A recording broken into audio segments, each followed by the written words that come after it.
తెలంగాణలో జరుగుతున్నటువంటి గ్రామ పంచాయతీ ఎన్నికల్లో భారతీయ జనతా పార్టీ తరఫున పోటీ చేస్తున్నటువంటి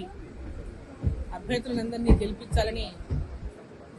తెలంగాణలో ఉన్నటువంటి గ్రామీణ ప్రాంతాల ప్రజలను నేను కోరుతా ఉన్నాను. తెలంగాణ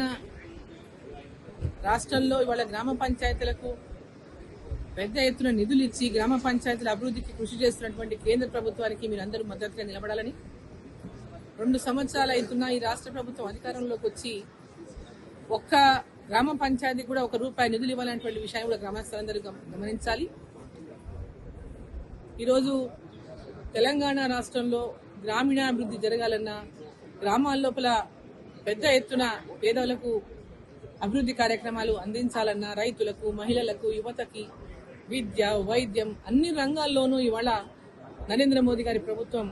మరి పెద్ద ఎత్తున అభివృద్ధికి తోడ్పడుతున్నటువంటి నేపథ్యంలో గ్రామ పంచాయతీ ఎన్నికల్లో భారతీయ జనతా పార్టీ మద్దతుదారులను గెలిపించాలని నేను మిమ్మల్ని అందరినీ, ప్రజలందరినీ, గ్రామీణ ప్రాంతాల ప్రజలందరినీ, తెలంగాణ ప్రజలందరినీ నేను కోరుతా ఉన్నా.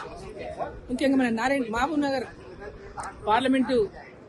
నియోజకవర్గంలో పోటీ చేస్తున్నటువంటి సర్పంచ్ అభ్యర్థులందరికీ కూడా భారతీయ జనతా పార్టీ తరఫున మద్దతుదారులుగా ఉండి పోటీ చేస్తున్నటువంటి అభ్యర్థులందరికీ కూడా పెద్ద ఎత్తున గ్రామీణ ప్రాంతంలో ప్రజలు మద్దతు ఇచ్చి గెలిపించాలని, మరి ఎంపీగా అక్కడ పార్లమెంటు సభ్యురాలుగా ఆయా గ్రామాల్లో అభివృద్ధికి పూర్తిగా నా సహాయ సహకారాలు అందిస్తాను. ప్రతి గ్రామ పంచాయతీకి మీరు ఎక్కడైతే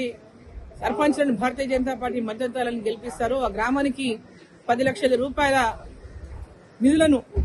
మరి నా పార్లమెంటు సభ్యురాలుగా ఆ గ్రామానికి అందజేస్తానని కూడా ఈ సందర్భంగా తెలియజేస్తూ,